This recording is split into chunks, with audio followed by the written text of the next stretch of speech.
Coming up on this week's RegCast. What we need to get to is really how do we think about controlling OpRes less like operational risk and more like the senior management regime for a digital supply chain? Currently in Europe, we do have a lot of regulation. But in my opinion, it's nothing new. It's a refinement of already existing regulations. I mean, one of the things I think is also an issue is how many people really understand this stuff in terms of being able to do their own thinking about it as opposed to just following a process. It's not a once and done part of regulation. I mean, I don't think anything is quite, but this is definitely at the other end of the spectrum. And now we are asking non-financial organizations to adhere to a regulation. Personally, I do have some doubt that all the framework where we're putting now asks the right questions in the various industries. DORA has woken people up to all this information that third parties need to be providing to the banks, and then they need to work out how to manage it. No bank invents its own technology that I know of. They're all incredibly dependent on a very complex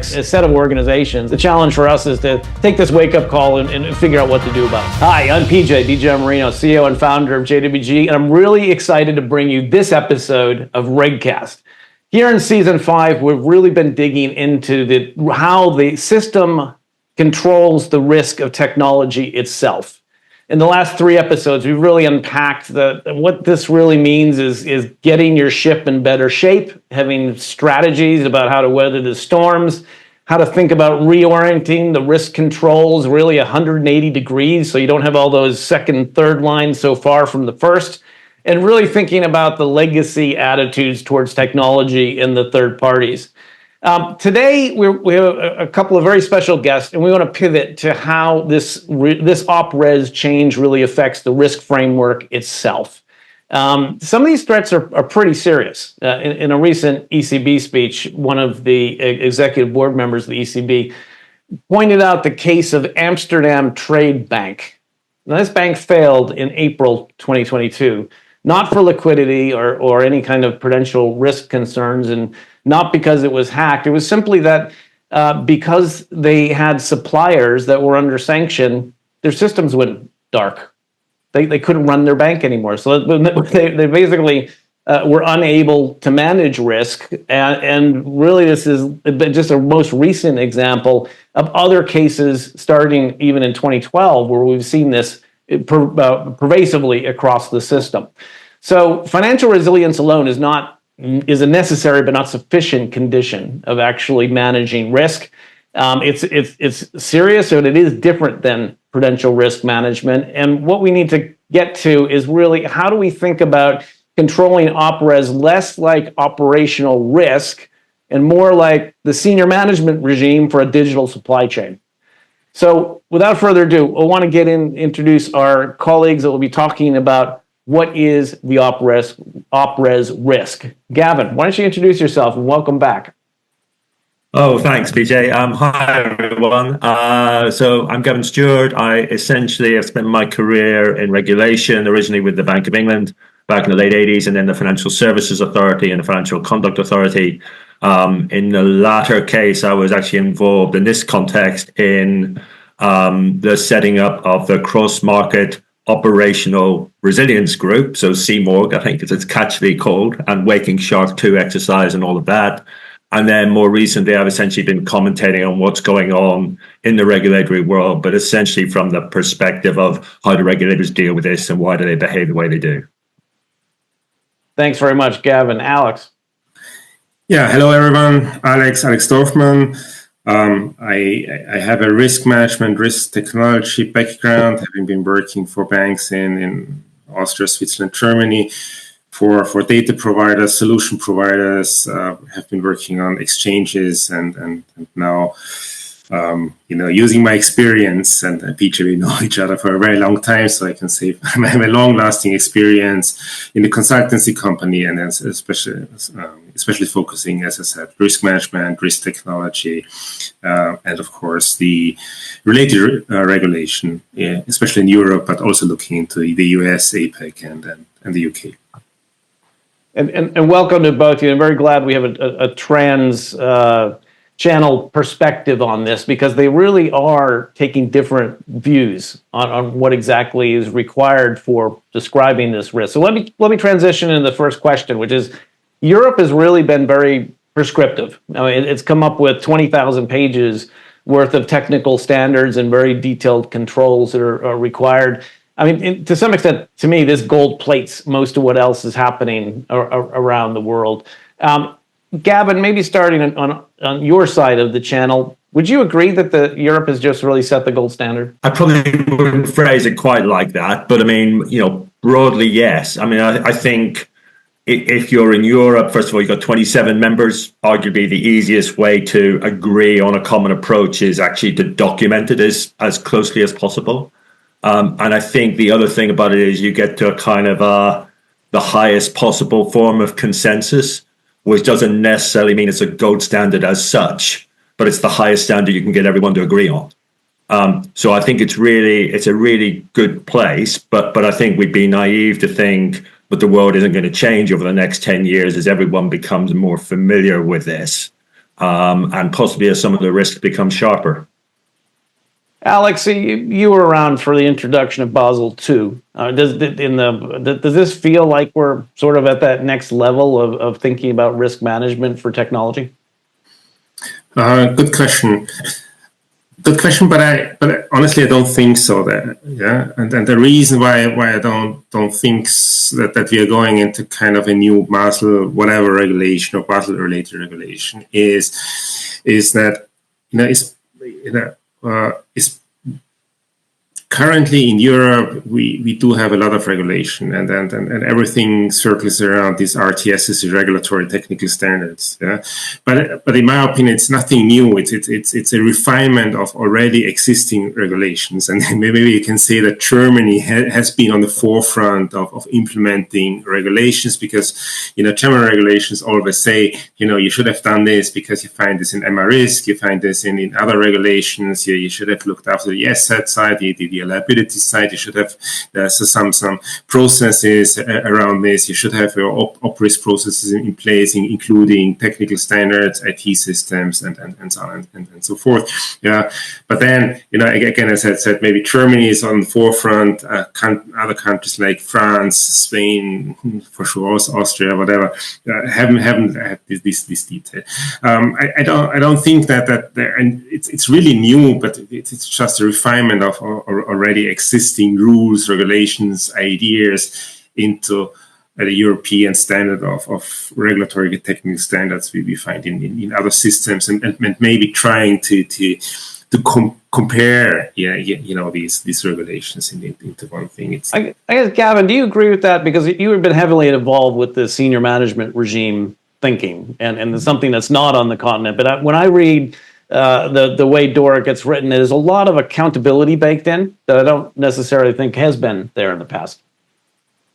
I think that's really interesting. I mean, we could have a whole different conversation about the senior manager regime, but I think it is quite rare what the UK's done. But actually, accountability needs to be somewhere. I think what you do about it is, how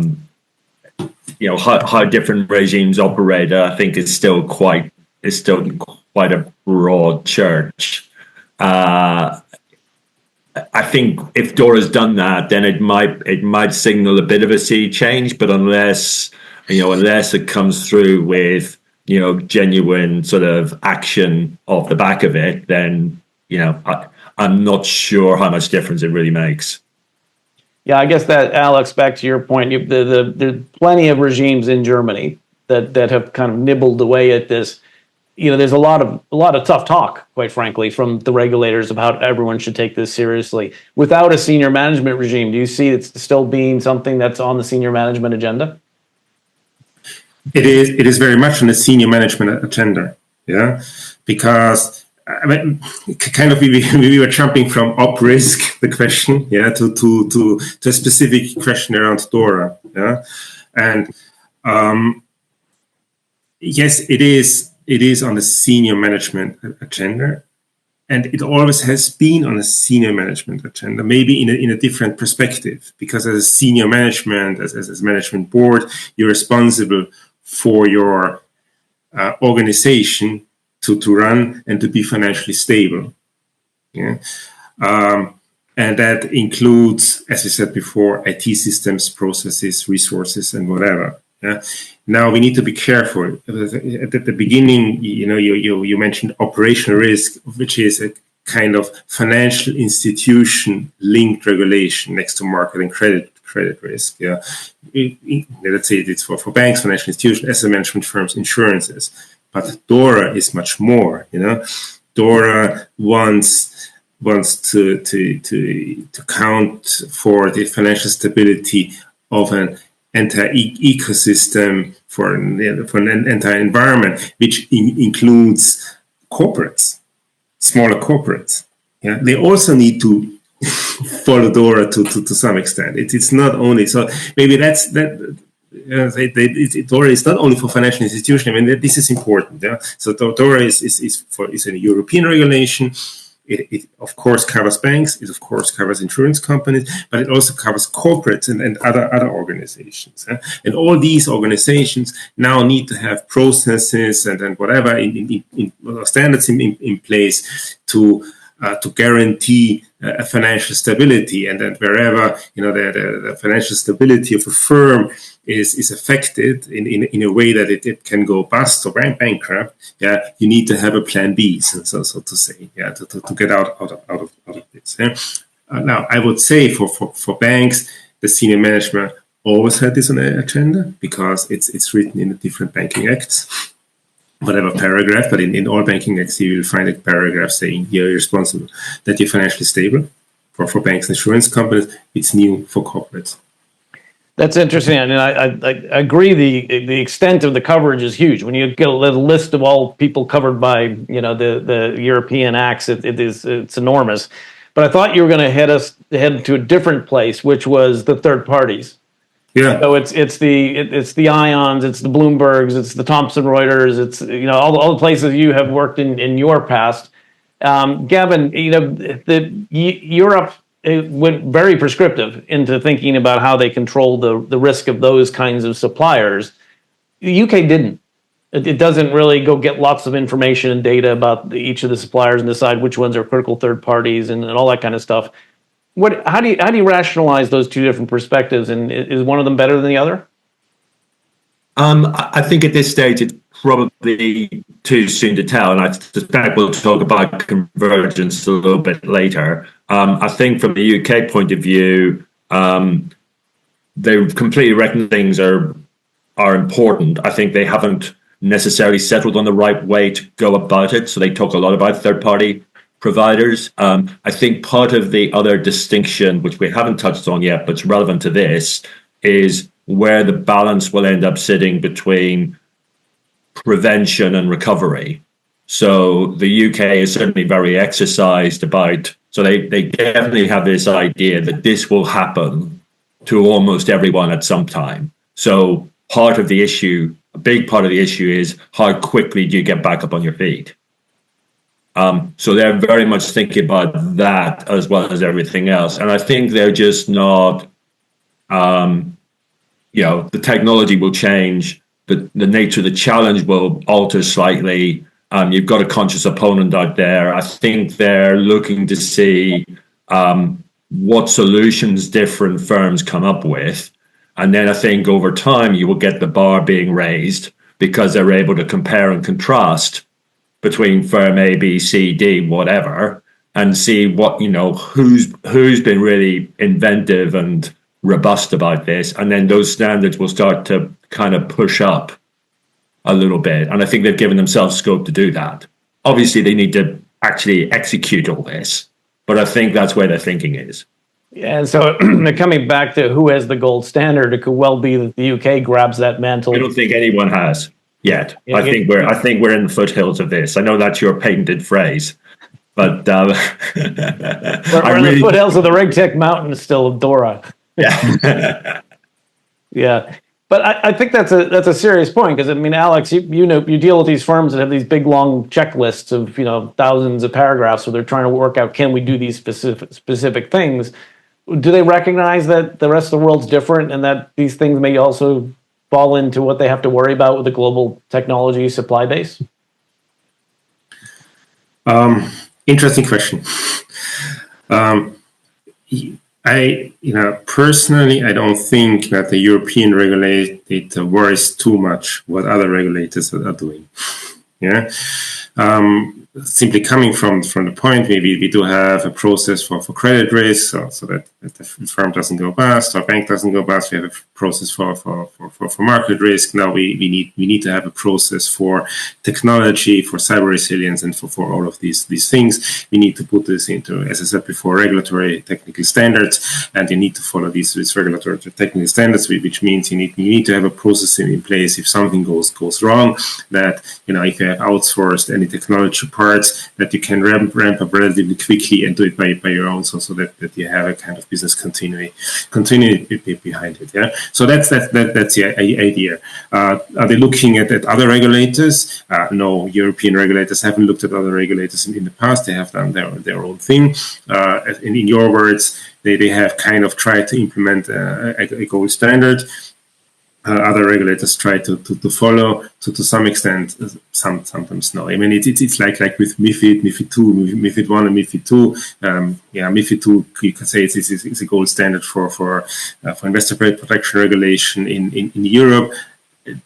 Did other regulators really follow this gold standard? To a certain extent, yes. To some extent, no. Yeah. Same with other regulators. I don't think so. UK, US, or Asia Pacific will really follow that detailed regulatory technical standards we have in Europe and especially in Germany at present.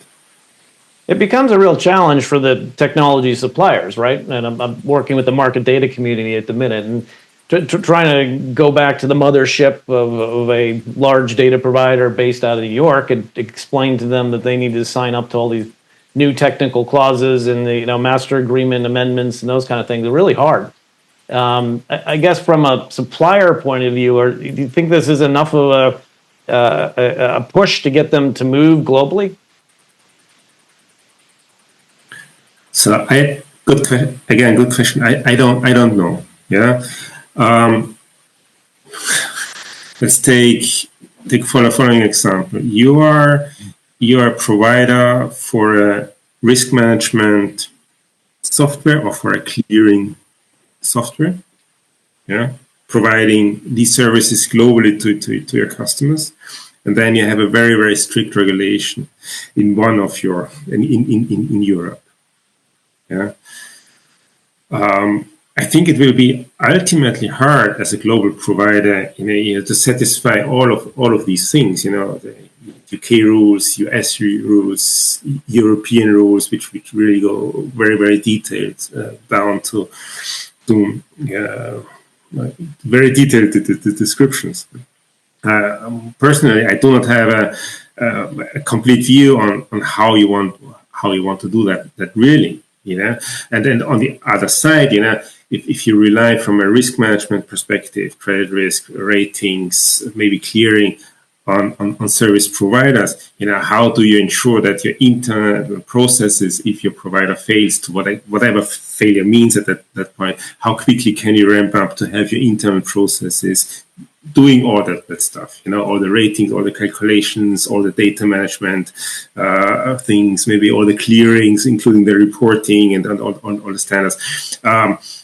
The challenge or the mountain is huge. As I said before, I do not have a clear picture how this will work at the end of the day, and then hopefully we'll see some pragmatic solutions very soon.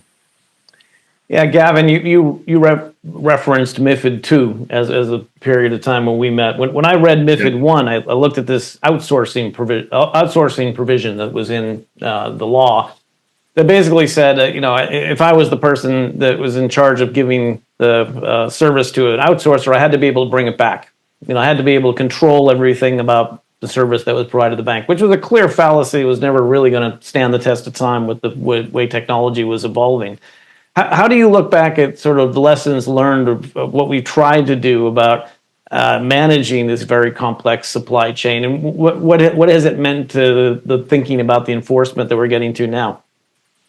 Well, I think UK regulators are probably more worried about it now than they were then, recognizing what you just said about the practicalities of making it bite.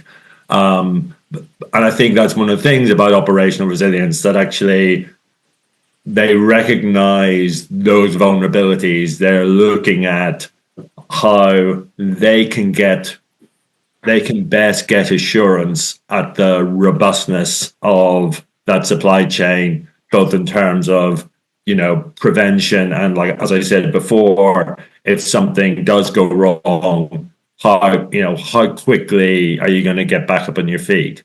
So I think they're experimenting with that. And I think, the last stuff I saw, there were various provisions for, trialing various things, piloting this, that, and the other. I mean, just going back to what Alex was saying, I suspect that, UK regulators will look at European firms and say, if people are implementing DORA, that will go a long way towards satisfying kind of the UK more principles-based approach. But they will also look and and ask the what-if questions, or they'll try to. I mean, one of the things I think is also an issue is how many people in the regulators, but also I suspect in the market generally, really understand this stuff in terms of being able to do their own thinking about it, as opposed to just, following a process. Because I do think this is quite a, it's not a once and done part of regulation. I mean, I don't think anything is quite, but this is definitely at the other end of the spectrum. Yeah, so it will evolve based on events. Yeah, I think it'll be very event driven. Yeah. So let's take an event that's in the recent past, like CrowdStrike. It's been spoken about a lot on this series, of course, because it's very, very topical. If CrowdStrike were to happen again in some other form on the 20th of January next year, what kind of ripple effect do you think that would have, given that all these standards in Europe would have meant that they're supposed to be able to control those risks, but we're not quite sure what happens here in the UK? So I think in terms of the UK, that in a sense they'll have seen that as at least at this stage, some kind of endorsement of their approach, that actually their focus on actually how do you get back up is more important, because if CrowdStrike can have the repercussions that it did as a relatively small, as I understand it, fairly innocuous mistake, then actually, the focus on recovery is a really big deal.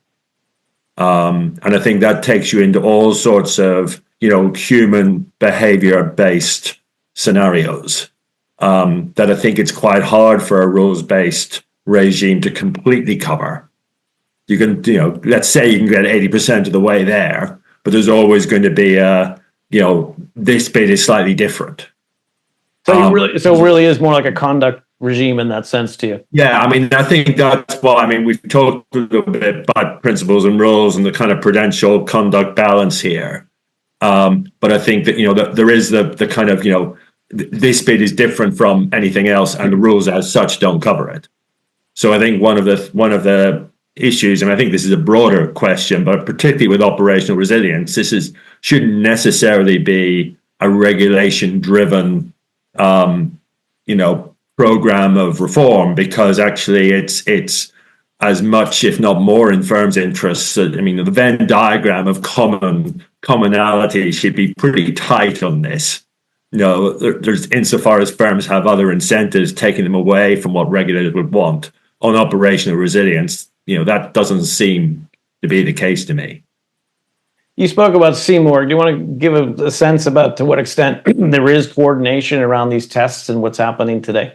Yeah, so I mean, I think that's quite a good example, because it was set up essentially with this in mind. So it's got a joint chairmanship of, someone at the bank PRA and someone from the industry. It's certainly, when I was involved, it was very collegiate. All the stuff around Waking Shark 2 was very collegiate. But there was definitely a sense of, we can do all of this stuff ourselves. There's a bit where when something happens, we're potentially, so if it happens to a clearing system or whatever, or there's a weakest point of entry, we could all get dragged into it really quite quickly. And then the coordination stuff becomes even more important. And then when we did Waking Shark 2, there were events happening during, after the original shock. So you're adjusting while you're reacting. And so that kind of human level coordination demand for, being able to work together under quite stressful circumstances, I think is part of the operational resilience world we're moving into. It is interesting, and it will require a lot of coordination. Alex, you spoke to the fact there are 27 markets that need to get coordinated. What do you expect to be happening with coordinated risk management in Europe? Yeah, as the other processes we had in the past, on the European level, we see the regulatory standards coming out. They are implemented in various ways into national or local jurisdictions, and then you have the reporting based on that. Yeah. Maybe I can come back to what you said before. Operational resilience, or whatever you have as a regulation in the market, will not avoid failures. Yeah. Basel II did its part, but we have seen banking failures, and MiFID II has done its part, but I think we still see failures in the market, and the same we will have on operational resilience. Yeah, and we are at the beginning of as Gavin said, we're at the beginning of a long journey. We still need to see the experiences and the implementation of that. Well, the positive effect around this is for sure that firms need to be aware of the processes, systems, and resources which can bring down their organization, and that they need to classify the resources, systems, and operations which can bring down their organizations relatively quickly. Yeah, which we haven't done before. So that there are kind of defense measures or other measures which it will not avoid that there are failures or mistakes in the market, but maybe have a kind of early warning system that something is going wrong, or that you have already made plans and decisions, what actions to take if something goes wrong. Yeah, because the operational resilience covers financial, accounting, controlling, as much as risk management, as much as IT, as much as human resources. It's not linked to one part of the organization. Yeah, PJ, good. No, I was going to say just to kind of maybe put a bit more context around some of this. I mean, I think in terms of the UK adopting a more principles-based regime, there are a couple of reasons, I think, as I understand it, for that. So one is actually that's what the industry in the UK asked for. So they wanted a more principles-based approach, or at least their senior management did. I'm not sure whether their compliance teams would necessarily have, or their risk management teams would necessarily have had the same view. But the other thing is, I think the UK is sort of waiting for, we know we can't do this just by ourselves. So we're sort of waiting to see what the EU does, settles on. Now we know that the US, we don't quite yet. So there is a kind of, it gives us, I think, a bit of flexibility to move in step with other people rather than throwing our whole lot in first time around. And I think the other thing is it'd be naive to think that the principles won't over time be underpinned by bucketfuls of guidance, because having said they want principles, the industry will then say, well, what does this mean? Please interpret this for us, etc., etc. So that process happens time and again. Yeah, interesting. You mentioned the U.S. We're digging in a bit into the CFTC consultation and then the responses that came back, and trying to align those with what has actually happened in Europe and in the UK. We're seeing very similar themes. It's just this level of detail. It's this level of how do you get in and control ICT risk or IT risk, whatever you want to call it. What does that mean to the management teams? And I guess at the end of the day, that's the fascinating bit. If you're sitting in one of those hot seats, especially in a place like Ireland, where you also have a senior management regime, the SEER has come in at the same time. You now have a lot of detailed questions to answer about who exactly owns what and how this is all getting managed. And I guess what do senior managers need to be doing right now to help answer that question before we get all this guidance that's going to come out of the regulators? Alex, do you have a perspective? Shall we go back to your introduction when it came with operational risk? When we started with operational risk, we had the KPIs, key performance indicators. We have the KRIs, the key risk indicators. So we always had these questions. An organization needed to ask itself, or senior management needed to be aware of, to understand if something is broken, which bears a risk which needs to be taken care of. Again, we started off with Basel II, which was only looking at the asset side. Now we are going into the liability side, and we are not only looking at KPIs and KRIs, we're looking at processes, systems. And maybe you can say, after I don't know how many years, if not decades, of KPIs and KRIs, we now came to lesson learned and phrased it into regulatory technical standards, which are in line with other regulation. If these are the right ones, or if they will prevent future failures, mistakes, we still don't know. But it's a In other words, what does good look like? Because all the KPI, KRI stuff is just but I can't tell you what does good look like. We need. Let's say, coming from risk management, risk analytics, and risk technology, I need data.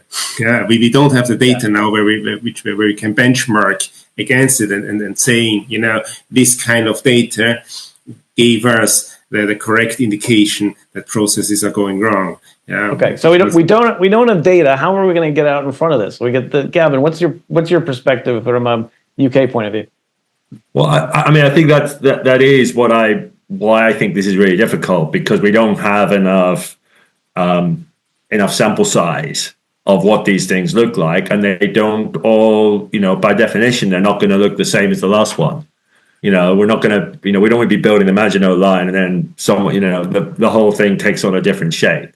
So I think there is something about, if you take DORAs as, let's say it's kind of where we are at the moment, it's the best articulation of the process and so on that we need to have in place. But actually in 5 years' time, it's going to be different because the technology will have moved on, something else will have changed. Cyber attacks will have identified something that we haven't thought of. So I think there's something about everyone, firms seeing this as a kind of a firm and industry priority rather than as something that's driven necessarily by the regulators. So DORA might be your baseline, which is why I wouldn't describe it as a gold standard, because we can be pretty confident we're going to have to be beyond DORA by the end of the decade. Yeah, and there's lots of other drivers for that as well. Doing your own thinking about what does that look like. Yeah, but be the other regulation in this kind of non-financial risk space, like AI or quantum or cyber. So this is not, this, as I say, it's not once and done. This is about how best do we, keep pace with something that we know is changing in multiple different directions, most of which we have very little control over, whether you're firms or regulators or, there is an element of reaction to this. And how best you deal with that. And you need consistency. So you need enough rules to have confidence what other people are doing, and that there's a kind of a base level of kind of preparedness and competence and so on. But you can't leave it at that. No, and that's one of the tricky ones, right? So sorry to jump in. But what Gavin is saying, can we put it into a little bit of, or can we put an additional view on this? We all come from a financial industry background. So we know regulation which covers and looks at financial institutions. Now, are we really sure that we are asking the right questions to organizations servicing the financial institutions? clearing systems, risk management system, cloud provider, IT providers, with all the new technology coming out, we know which processes are essential, important, and vital for financial institutions, banks, asset management firms, insurance companies, and so on. And now we are asking the same, and now we are asking non-financial organizations, to adhere to a regulation in saying, you need to follow this so that we keep a financial system up and running. Personally, I do have some doubt that all the regulatory technical standards and then all the framework that we're putting now in place really covers the right spaces in the various industries and asks the right questions in the various industries and organizations. Yeah, and I think you're into the land of people don't know what they don't know. Correct, yeah. And a lot of the people showing up from those providers have no idea about how risk gets managed at a bank. And so there's an enormous education lift required here. I guess for next year, for 2025, what are you guys really seeing as the priorities? If you could sum this all up, Gavin, in a nutshell for people, what do you think we ought to be doing to engage on the industry challenge? So I guess I think the UK implementation thing is March next year, isn't it? I think. I think the broader the dialogue we can have about this, in terms of the problems people have had, the solutions they've come up with, the better. I hope it doesn't become a sort of a competitive world, because I think at its core it's really not that. And I think Alex's point about this isn't just a financial services gig is really important. And I think it's at what point does financial services actually become the tail rather than the dog? It's not we're not the only players in this. So, and I think we haven't had a world yet where we have to get our heads around involving other regulatory frameworks, other industries, things we can't control, to the extent that we are in when we talk about operational resilience. So I think there's something about scoping out the problem a bit better and talking to each other a lot more. Thanks very much, Alex. Yeah, 2025. Financial institutions, I used to meet regulatory timelines. So I think 2025 is a sprint towards the regulatory timeline and then to fulfill the regulatory reporting. On the other side, Gavin, question to you. Would you agree? Many firms, or maybe non-financial firms, don't have operational resilience on the radar. No. Okay? So when financial firms go to providers and asking them, for my reporting, I need your DORA compliance, they will look into empty eyes, no? Yeah, I think that excellent sum up, and I thank you, gentlemen, both for these very wise perspectives. I think for me, it comes down to exactly what we just identified here, which is DORA has woken people up to all this information that third parties need to be providing to the banks, and then they need to work out how to manage it. No bank invents its own technology that I know of. Does anybody got a chip fab in one of their financial institutions? We're all incredibly dependent on a very complex set of organizations, and the challenge for us is to take this wake-up call and figure out what to do about it. But we can't do it without everybody at the party. So I thank you very much for taking the opportunity to come here and help raise awareness with us. In terms of our agenda, we're going to continue with season 5, and we'll be digging into other episodes. You can find all our research, including navigating OpRes storms in 2025 on the website. That followed EU versus UK OpRes, Ready, Set, Resilient, and winning the OpRes Marathon. All that you can find via our newsletter, our website, and of course, tuning into more RegCast. So thank you very much for liking our research, and thank you to our participants here today for helping to spread the word. Thank you, PJ. Thank you, Gavin. See you soon. Bye. Thank you for listening. And if you've enjoyed the content, please like us so more people can join the conversation. Download all our episodes via all the major platforms. Come to the JWG website, which is jwg-it.eu, and follow our LinkedIn groups.